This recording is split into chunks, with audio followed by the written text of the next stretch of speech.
Researchers found people who perform a random act of kindness drastically underestimate the impact the good deeds have, a misunderstanding that actually holds many of us back from doing nice things for other people more often. Joining us now, editor of the Well Desk at the New York Times, Lori Leibovich. Very good to have you on the show this morning.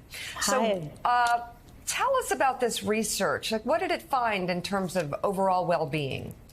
So this was research done out of the University of Texas, where the researchers performed a bunch of experiments that all came to the same conclusion, which is what you just mentioned, that when we perform random acts of kindness, we grossly underestimate how meaningful they are to the recipients.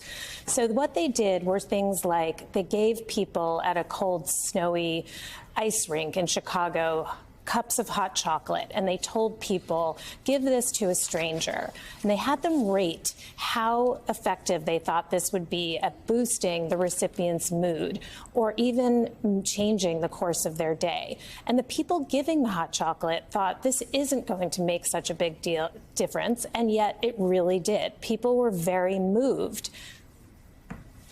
And we have this.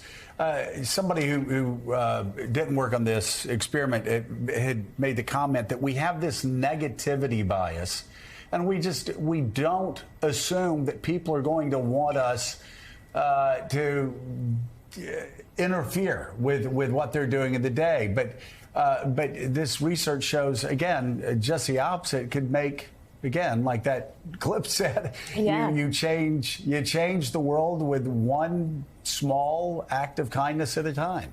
I think we tend to overthink these acts. We think to ourselves, someone is going to think this is cheesy, or I don't have time to do this, or what if they think that I'm doing this because I want something in return? And what the research shows is really just do it.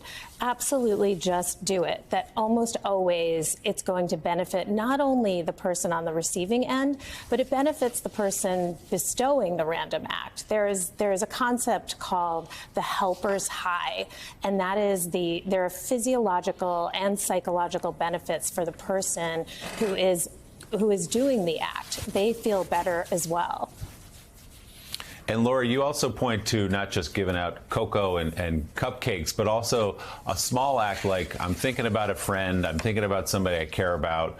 I'd love to send them a text, and a lot of times you go, I don't want to impose or move on with my day. But if you stop and actually do that, just reaching out and saying hi to somebody, telling them you think about them, as a medical question, as a physiological question, that can lower the stress levels of both people. Is that right? Exactly. And we also overthink things like getting in touch. We think, I haven't talked to this person in such a long time.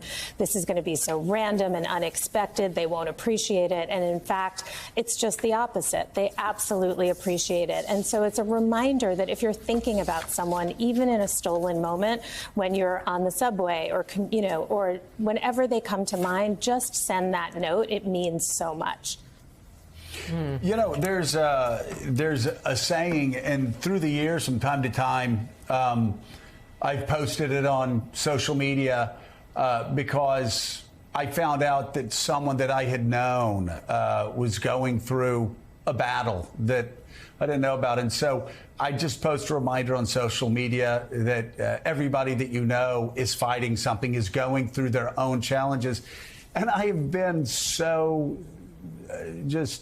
every time I posted it, I've been so surprised by the overwhelming response and people talking about what they're going through, or talking about how they found out that the friend that they knew going through something that they would have never imagined before. And it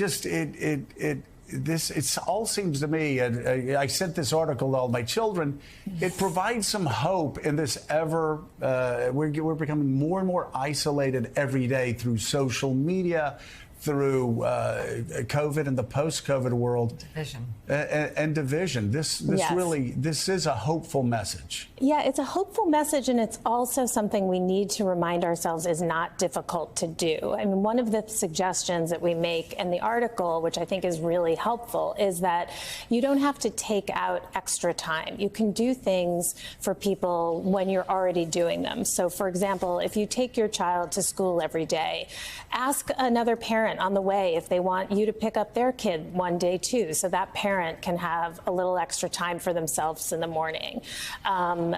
These things can be tacked on to the things that are already part of our routine, but they are so meaningful to the recipient. And you're right, Joe, that in a world that's as chaotic as it is right now, having that sense of control that we can actually make a difference on these small but really important ways is really fantastic. It's really important. Yeah. So, Willie and Joe, can you believe all these years we've been having the wrong Leibovich on? I know. And you talk about everybody that you meet is going through a fight that you know nothing about. Exactly. Well, Lori's battle is her brother. Yeah. Exactly. Why? It's these years, the wrong one. A decades-long battle, yes. Editor of the New York Times Well Desk, Lori Leibovich. Great to have you on the show. Thank you very much. Thank you. Thanks, Lori.